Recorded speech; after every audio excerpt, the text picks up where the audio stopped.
welcome to the Self-Made Book Channel. I'm Bianca And I'm Byron. And today we are interviewing the amazing Magdalene Adenaike, who is the CEO and founder of the Music Relief Foundation.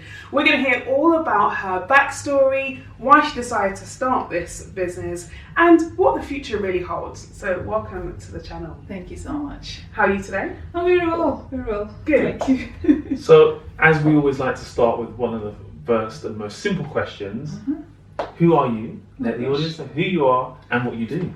Well, my name is Magdalene Adenaike, as you've already introduced, and I am, who am I? So many different hats. I am a wife, a mother, and a student, and the chief executive of Music Relief Foundation. Excellent. And what does the foundation do?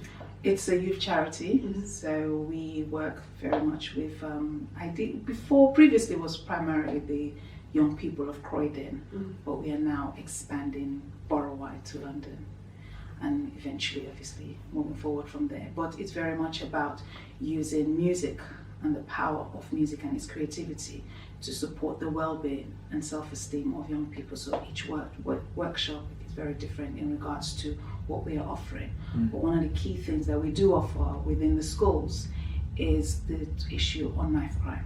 So once we launched our campaign a few years ago, we've now then developed programs that we're working with that. And so it's very much about going into schools, especially secondary schools, and just working with young people in regards to that whole thing about knife crime. Why would a young person take a knife and do which they do? Many people have come up with different reasons. They do this because of drill music, because of this, but there is no one answer to it. It's several factors, and that's what we work on. Sure. And how do you deliver this? You say it's like a workshop format? Workshop, yeah. So you have like people come in, is it like a train? Like how is it delivered to the young people? So it's in the secondary school, so it's normally 6 weeks. Okay, so it's a long course. It's a long course, yeah, for 6 weeks, and we have various. We have a curriculum that we follow. So I talked about drill music. I remember back in they're still talking about it, but it was quite prominent early last year and 2018. That whole idea that drill music is the major factor for knife crime, and so in one of our sessions we analysed that in a sense. What do you think? And the young people, they have the answers. They know fully well that drill music is a genre. It's the lyrics of some of the artists that are causing the problems. So to penalize drill music and say that it should be banned and say that this is the cause of knife crime, that's where we're getting it wrong. So we talk about it and they say, no. They begin to even show you some videos that they listen to. Unfortunately, it's normally the negative ones of all these artists who are talking about knifing and all the rest of it. But that's what they are watching. And so we're coming in there, not to say we're totally transforming them, but we're attempting to do so. Sure. And so by the end of 6 weeks, the turnaround in the sense of some of them who are not engaging at the beginning is phenomenal. But it's an ongoing thing. Yeah, sure. You don't get someone transformed into 6 weeks, but it's an ongoing thing, and you're getting them to say, actually, I really should, because one example of the feedback we got, somebody said, I did not know that knife crime was causing so much damage. Who said that? One of the students. And as an adult, you read that and you're like, really? Yeah. But that's to kind of tell you their mindset and what they're thinking. From their perspective at that age. And their perspective at that age. And I'm talking about 14, 15-year-olds. And so it's a case of when you talk about and you show them all the media outlets of young people who are dying. Yeah, miss, we've seen it. They're desensitized and they don't see it anymore. But then flip it now and say to them, okay, what if it was your family member? No, that's a totally different ballgame altogether. Yeah, I'm going to go Rambo on them and all the rest of it. That's a different That's what story. they say, isn't it? That's a totally different That was a good impression he did there. That was good. You've clearly been around them. Yeah, too much. That's a totally different story. But then we laugh about it, but when you think about it in all seriousness, it's a case of this is causing damage. Serious, yeah, absolutely. People are losing their lives. Yeah. There is no win-win from the victim and the perpetrator. There is no win-win. Yeah. So what do we do? So we're coming in there saying that, you know what, that's the name of our knife crime campaign, which we now run, More Than Able. You are more than able to live beyond the expectation, because some of them are coming from backgrounds and homes that none of them have actually achieved probably going to university. And so we're trying to say to them, yes, your surroundings and everything may not look good today, but I'm not trying to say to you that things are going to happen overnight, but that consistency and that, you know, that determination and that understanding that you weren't just born to be a number. So that's what we're trying to inspire them and causing them to say, you know what, actually, I can aspire to become something in life. Yeah. And how often do you train these guys? How often? So it's obviously we act as often as the school wants us. So we're literally starting a new session now in a couple of weeks' time with another school in Croydon. And how is it funded? For these sessions within the schools are the ones that would pay us to come in. But if we were to obviously have mini sessions outside of school, then we would have to apply for funding for that. But it's definitely when we're going into schools, we are telling the schools this is what we're offering. There is an amount to pay for it.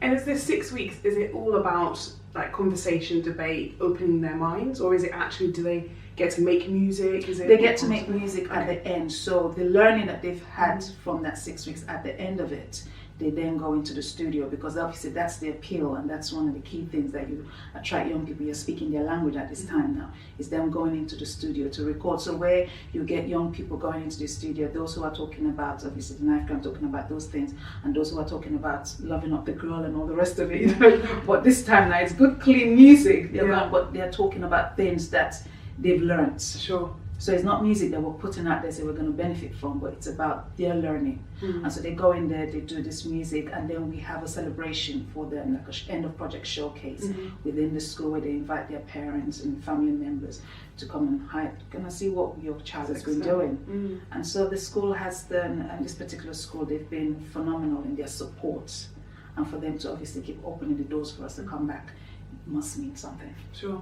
So at the beginning, they have an understanding of what music means to them and what they like listening to, and that maybe they don't realise what they're taking from it, subconsciously by listening to it. And then by the end, they've kind of had there's a transformation in what music means to them, and there is a transformation. Yeah, definitely. Different. And from one of the videos that we did, that we've uploaded onto our YouTube channel, and to hear one of the young men, he came initially, he was engaging, but it wasn't as much. But then when we came to us, we're approaching the end now, we're doing like video testimonials and stuff.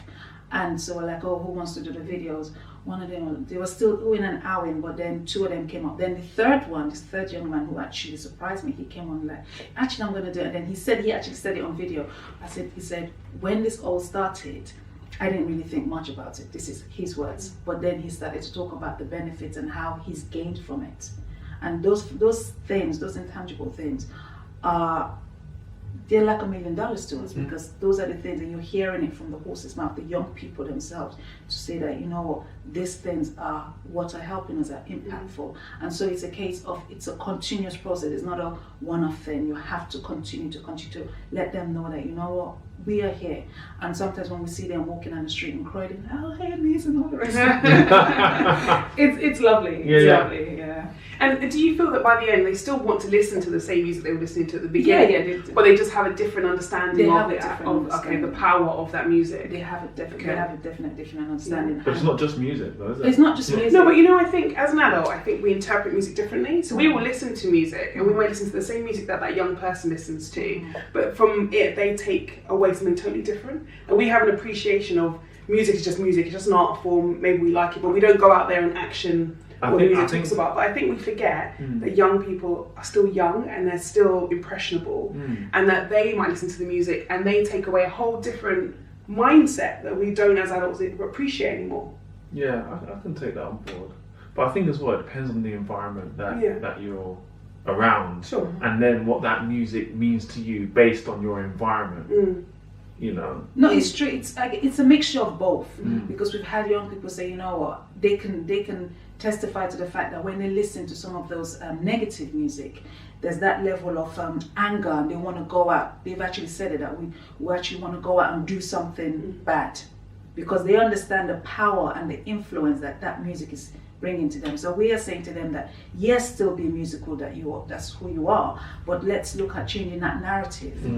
And so we're not trying to say that you should go in there and start doing a gospel song or whatever. What we're saying to you is the fact that you can actually bring something out that is actually positive. Because if this is what the society is thinking of young people as a whole, why don't we change that narrative? Why don't we bring something else to the table that would actually, you know what, yes, these are young people, but actually there are other group of young people who are saying, you know, it's not all of us. So what would you say the main outcomes are for what you try to deliver within these schools?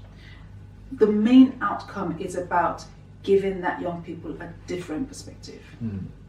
So I'm not trying to say that within 6 weeks that's going to happen, but what we're doing is planting the seed. Because like I said, many of them are used to the opposite. So we're coming in there and planting a seed of something totally different and saying to you, we're not here to judge, we're not undercover police officers, because that's actually the set. Is that what they think? Yeah. One set was two different sides, and they said to us, "Oh, when you first came," they were saying this to me personally. When you first came, I thought you were an undercover police officer, and these are all boys. Okay. But towards the end, they were like, "Yeah." So I became part of the group. Part of the crew. What's the like ethnicity and background? It was 85% Bain from the Bain community, so Afro-Caribbean. So yeah. And is that because of the school, or is that just because of who signed up and registered? Bit of both. The school and also who, I guess, the school were the ones that actually picked them up. Right. So they choose who attends the sessions. So we go to them and say, listen, this is what we do. We are looking to work with your students who are at risk or have some form of involvement already with criminal activities. So then the school then picks them up. So when we did this with this particular school, the last cohort, it just happened to be all boys. So we didn't even know who was going to be there. But it just happened to be all boys. Like I said, 95% actually of them were all from Afro-Caribbean background. It's a real shame. Yeah. And how many people are you supporting on each kind of cohort? Each cohort is about 12 per session. Okay. To make it manageable. Sure. Yeah. So if you could reach out to the parents and give them some, I don't know whether we'll call it advice or suggestions. Suggestions. Suggestions. Yeah, because no parent wants any advice from anybody, right? I'm not a parent, so, But anyway, what suggestions could you give them, perhaps, to make them more conscious or aware? Or it's really to say to them that, listen, first, if they have an opportunity to attend any of the sessions, attend. Because one thing we found that many of the young people, you cannot put the blame solely on the young person, because you have to look at what's happening at the background. That's another element as well. Many of them at home, I use the terminology World War III. So they're having to live with all of that. That young person never asked to be born. So what the best answer to your question would be, attend the session, see your child, hear what he or she is saying, or sometimes read in between the lines, because they're saying something, but bearing in mind they're young people, especially the boys, amongst their peers, they don't want to really open up, but really listen to them, because they are crying out, you need to listen. And so with the school, even when we finished, the school were like, can you help us with the parents? Because some of them don't even attend parents' evening. And so if the kids are like this, and parents are not even attending, and if you phone home and you tell the parent about child A or child B doing whatever, it's a case of, I don't care. What's the parent's response? Yeah. And their responsibility to the child and to the school to be a part of their education. Exactly. And so because of that now, we've now developed another program to be able to get both parents and children to be in the same room. And through the whole course? No, a different program altogether. Okay. So that won't be in the school, so that will be outside of school. And it's called Express Yourself. So it's a case of young people and the adults coming together to express it. They don't necessarily have to be the child of that parent, but it's almost a case of like a mentoring, big brother kind of style mentoring thing, to just listen to them so that they're hearing from both sides. So it's an intergenerational program, hearing from both sides of the coin and knowing that, listen, actually, the ones who you see as the grandparents and the older ones who you feel like, oh, you don't understand. When you listen to them, you can actually hear some similarities. It's just different generations, but there's some similarities. How can we better support each other? So here's the thing, that some parents might not even be aware that their child is at risk. I think that's a really That's the thing. I was literally saying that to one of my colleagues before I left the office, and I was like, many of the children are kind of like two-faced, two sides of a coin. So when they come home, yes mom, no mom, and all the rest of it. But then what they are doing, parents, like you say, they don't even know. Because if most of the time it's mom at home, if mom is working all hours of the day to put food on the table, making sure electricity, and child is going out to school, coming back every day at the chicken shop and everything, there's so many exposures. Yeah, you can just be exposed to stuff out. To stuff out, and then, you know, you don't know what's happening. And the child comes home and maybe he or she goes up to their room all the time. Oh, so long he's home, that's fine. But sometimes that can be. What's he doing in the room? Yeah. You understand? So it's really sad, especially when you see all these missing children coming up and you see 10 years old. And in as much as I work for youth charity, I can't even watch it because my heart, I can't take it. I mean, people are trying to send me videos in regards to young people and when they're missing. I said, please just don't tell me because I can't take it. And like, how can you be doing the work? I'm like, listen, it's a work in process. But I just can't take it because I'm like, if the parents can't look after them, I know I have 4 of my own, I don't mind sleeping on the ground, just bring them, I'll look after them. That's the kind of heart that I have because I feel like they need to be nurtured. They need guidance, they need support. Because at the end of the day, we're talking about our future leaders. If we don't support them now, unfortunately, many of them are dying. The generations to come, what's going to happen? Absolutely. And what led you to starting this business? For me, it wasn't an issue of youth violence. It was more from the teenage pregnancy point of view. My eldest actually turned 21 on Monday. So 21 years ago, whilst I was in school, I fell pregnant. So coming from African background, born in Nigeria, before bringing here, that was never part of the blueprint. So when I found myself pregnant in school, I tried to abort twice before my parents found out. And I remember one of my friends at that time, she said to me, oh, I can go with you home and tell your parents. And I remember looking at her. You don't even realize what's going to happen here. I looked at her and said, listen, you're Nigerian, I'm Nigerian. How do you think that's going to play out? She was like, oh yeah. So, but eventually, mom's been moms. Her soul rest in peace now, but yeah, she found out. And yeah. She was extremely, when I say extremely angry, we went to the GPs. I remember contacting the GP saying, please don't tell her. Patient confidentiality. She said, don't worry, everything's going to be fine. I was like, you don't know my mother. You don't know my mother. But anyways, we went and they were going backwards and forwards and I just shouted at, you know what, just tell her. So my mom found out, she went home. My dad was like, oh, you were trying to tell her something else was happening? Yeah, I wanted the GP to tell her, oh, nothing. Because my mom was like, what was your last period? And I was like, yeah, I had it. She was not buying it. She was not buying it at all. So yeah, she knew. She knew. So, instinctively. Yeah, so she was like, we need to abort. Because my parents are pastors and everything. So your African parents are pastors. Everything is against you. Yeah. So, but like I said, he turned 21 in January. So yeah, so it didn't happen. But he became, until she died, coming up 6 years now, people thought he was my younger brother. Because it's so, I call him my Anthony Joshua because he's that big. Yeah. What his kids eating is that chicken. He looks down on me and he comes out and I'm like, listen, I'm your mother. Yeah, but yeah. So that's the reason why. Okay. So when I finally did go to uni to do my undergraduate in 2008 and I graduated, I said, you know what, I used to work with Barclays Bank. I don't want to go back there because that's not my calling. That's not my thing. You can't be working in a place and you're wishing it was Friday and then come Sunday night you're wishing you can fast forward to Friday again. It's not right. And so when I finished my course, I studied music. I said, you know what, I want to do something centered around music, but to help teenage moms. Okay. So that's where the whole idea started from 2011. How can I support teenage moms? I had no clarity, I had no idea, I had nothing. So I just decided I was hungry. I wanted to go out. So I began to connect. I connected with the local hospital, connect me with teenage moms. And they started talking about mother and baby units. I'm like, what's this thing called mother and baby? Because in my time, you had these grotty hostels and stuff. Okay. So I'm like, what's mother and baby units? And they described it. I was like, oh, okay. But then the more I went to those places, the more I found that many of these young girls, they had this issue, they had anger issues. They were angry with parents because they're not at home. They're angry with the baby's father because they're not together. And I was like, wow. And so, but I was networking. I was constantly, even when I was pregnant, I was traveling from places because I was just hungry. And people were like, calm down. I'm like, no. My mom was around, she's looking after them. So in a week, I was literally networking 5 days a week because I was that hungry. So I didn't have a structure. I was just telling people everything, but I was going out. And when I finished my university, they started to say, we'll support alumni students with a business idea. I was like, well, I guess I have an idea.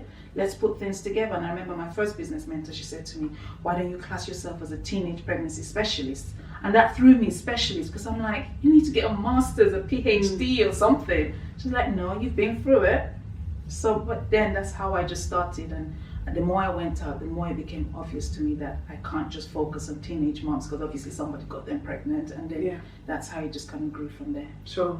So when you started the business, you were helping the teenage moms, then you started helping the young men who were the dads also, or just happened to not be necessarily the young men who were the dads also, but it was a case of expanding the reach to work with young people. So then once the whole the business, the charity began to come together, and in discussion with the board and everything, we said, okay, that's when we started to narrow things down to say, okay, who are the target audience, what age group, and all the rest of it. Because in as much as I was doing all of this and going out networking, what I wasn't doing was applying. So I would go out, so I became almost like a junkie. So I would go out to network. Every time I had all these things, I was going out, I was collating all this information, getting people's emails and stuff, but not really doing much with it. And then just still going out for the sake of going out. So I'm getting all this information, but okay, apply it. That's actually a great point, because we talk about effective networking, right? And there's a real difference between, as you say, going out there and speaking to people, which serves a purpose to a degree, but then now bridging that gap between opportunity and speaking to people, there is a very fine line, in fact, a real skill set in doing it. Exactly. So what tips would you give anybody that decides to, you was hungry? Yeah, so anyone that's hungry, that goes out there and looking for opportunities, what advice would you give them to help kind of convert and bridge that gap between being a networker and being an effective entrepreneur stroke networker? What I will say to them is something I wish somebody had said to me all those years ago, is the fact that yes, be hungry, at least that's the key thing. That's the first step there. But also know why you were going out there. Because if you're going to take your time, and if you've got children, like young children like I did, to put them somewhere, you need to know the reason why you're going out. And so know the reason why you're going out. Look at the panelists, who is there? Why do you want to speak to this person? Why do you want to connect with this person? Always have a why at the back of your mind to know exactly why. What is your story? Because in as much as I was going out, I've heard of the elevator pitch and all the rest of it, but I didn't know how to make it quite concise. That's why I said I was just saying it, everything. I didn't know how to kind of just, okay, let's get to the point and say what it is you want to say.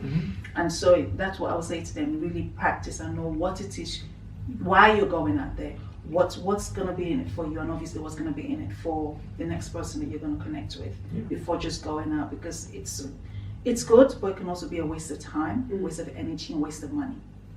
Purpose, clarity. Exactly. That's what it's all about, right? Exactly. So you say that you have a number of different hats on. So you said the wife hat, you've got the student hat. What do you mean by the student hat? So I recently started my master's. So I've always wanted to do it, but now is the time I'm doing it. So I'm studying for MSc in International Business Management. Wow. Okay. Wow. Why?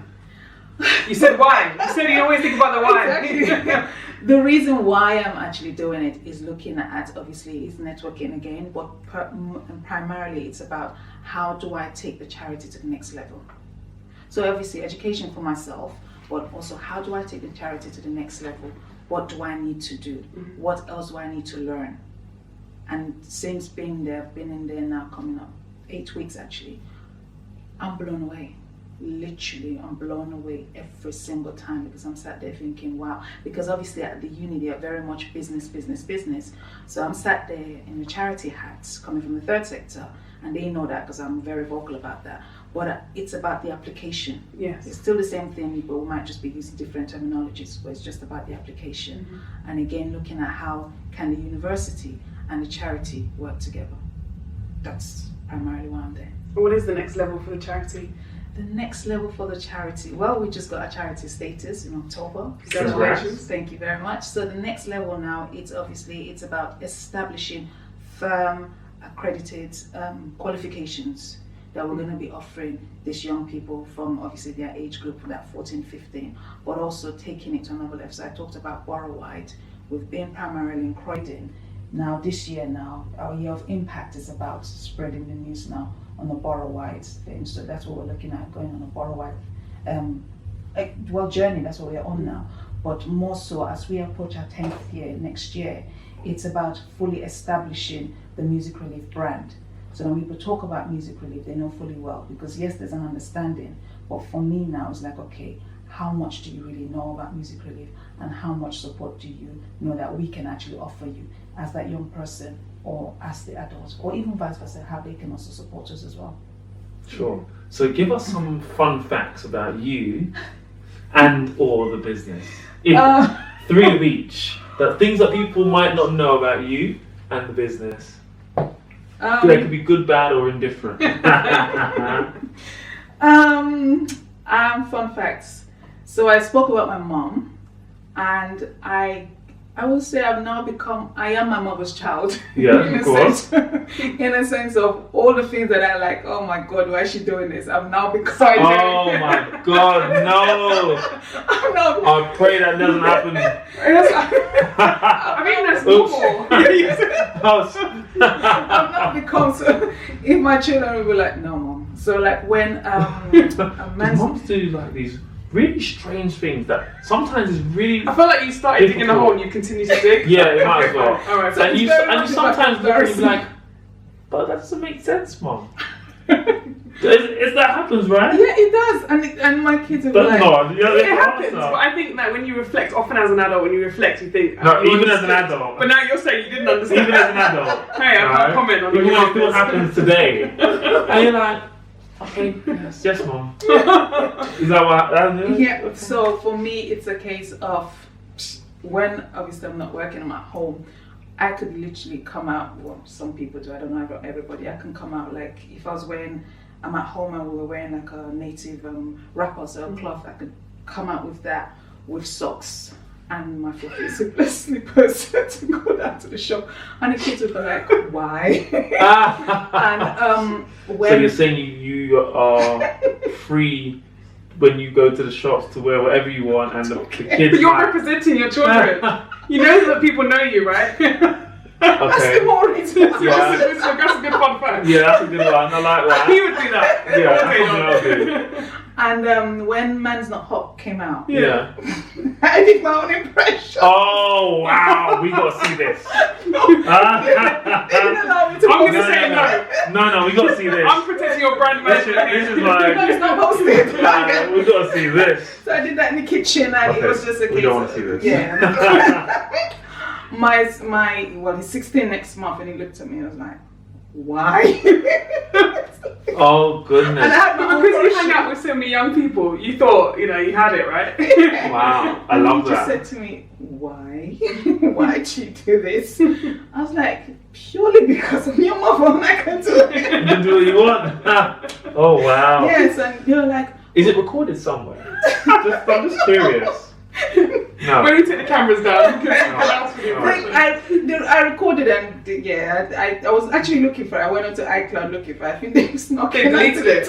Wow. They're like, no. Yeah, so, yeah, but when I go out, they're like, oh, there's a way you speak when you're out, and there's a way you speak out. I'm like, shut up on your mother. Is there a difference? I mean, but I don't think that's. I think that's a black thing. If I'm honest.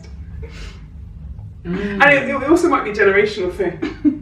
No, because like I don't think I do overtly, but I think there are times when you have your phone voice. You have your phone voice. And you have your... That's your work phone voice. But I don't know if everyone else does.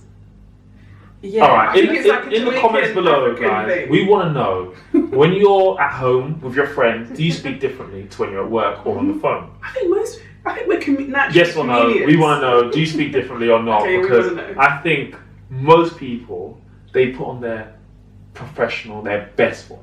I don't know that. Maybe you're right. Maybe it's. I think it's an ethnicity, cultural Yeah, thing. there's definitely an ethnicity thing, but also the fact because the kids have told me they're like when you speak, when you say your name, my name is Magdalene, and the way they say it, and they're like when you're home, you're like, oh, let's shut up. But you know what's interesting about that is I think the newer generation haven't learned that skill. No.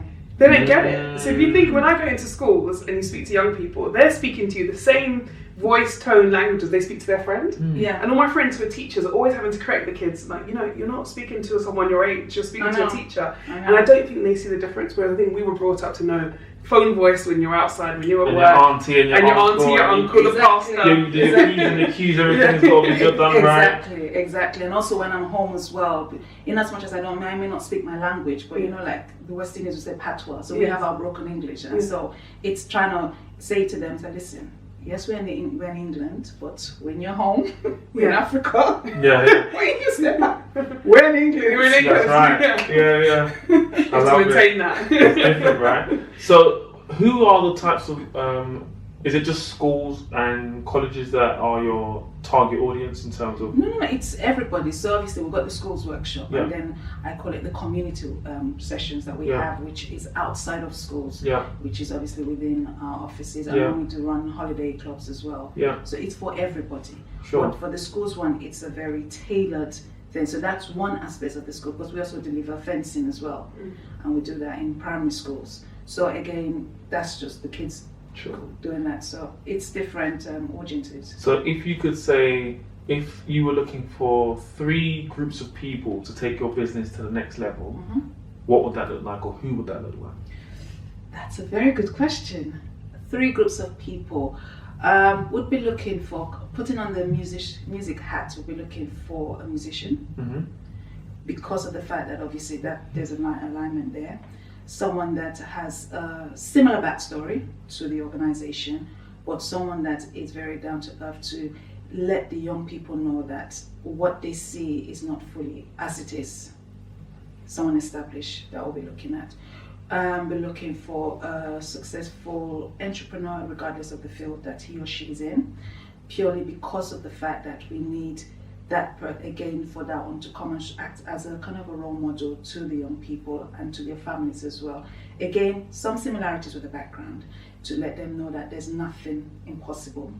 And the third person or group, I guess, would definitely be the government agencies. Because when we look at, again, as a charity, funding is never far from our minds. When we're letting them know that, listen, the allocation of funding cannot just be purely for projects, in as much as they're funding for core. You must understand that many of us are doing this because of our passion. And so it's not doing it because we're looking to become millionaires overnight. If that's the case, we're in the wrong field. So it's also understanding that many of us, especially the smaller ones, we may know what we're doing, we definitely know what we're doing, but how to translate that, it's not necessarily comes out properly. So letting the government agencies to understand that, listen, don't just take everything we have on paper as gospel. If they can change the way that their funding schemes, and the central government also do allocate funding, so that you take time out to kind of see what we're doing and help us to put it together, because that's where many other times my organization and many similar organizations fall short of the funding processes. So those are the 3 groups of people we're looking at. And in an ideal world, perfect world, where do you see the organization in the next 3 to 5 years? So I talked about borough-wide. It's very much again in line with my course that I'm presently doing, taking it on an international scale. And one of the places that we have, obviously I've spoken about being from Nigeria, taking it back home, because that's kind of like one of the long-term vision, to have a foundation back home, going back to that whole core message where we started as that teen mom. Because in as much as I went through a lot of difficulties here, if I was back home, where I am today, I wouldn't even be there. And so many young people, young ladies, unfortunately have been raped by family members and strangers, and then they are the ones still suffering. And so wanting to give them that opportunity of transformation, so when they're kicked out, because they will be kicked out because of that shame, they have somewhere to go to. But it's not just about having a place to go to, but it's about supporting them with skill sets. And so setting up a foundation for them that they're able to, just better themselves and their child, so that they don't become a strain on the economy. Because if you're not supporting the young people, they're going to be on the streets, resorting to all sorts. Excellent. Okay, great. So if anyone wants to connect with you, where can they do that? Where can they find you? They can come onto our website, which is music-relief.com. Follow us on all socials, Music Relief, and obviously email us, office@musicrelief.com. Excellent. Thank you so much for your time. We appreciate you. Good luck with the business. Thank you. I don't think there's anything more to add. No, it's fantastic. Yeah. Thank you. I thoroughly enjoyed listening to the story, and I think it's so great what you're doing. So very well done. Well done. Thank you. Well done. Thank you guys for tuning in. It has been a phenomenal opportunity to speak to Magdalene about all of the fantastic work that she's doing, and she said how to connect with her, so make sure you do that. So I am Bianca Cole. And I'm Byron. And thank you very much for tuning in. Tune in to more of our interview series on the Self-Made Book channel. Remember to like, comment and subscribe and share. And remember, self-made is success. Bye. Bye-bye now.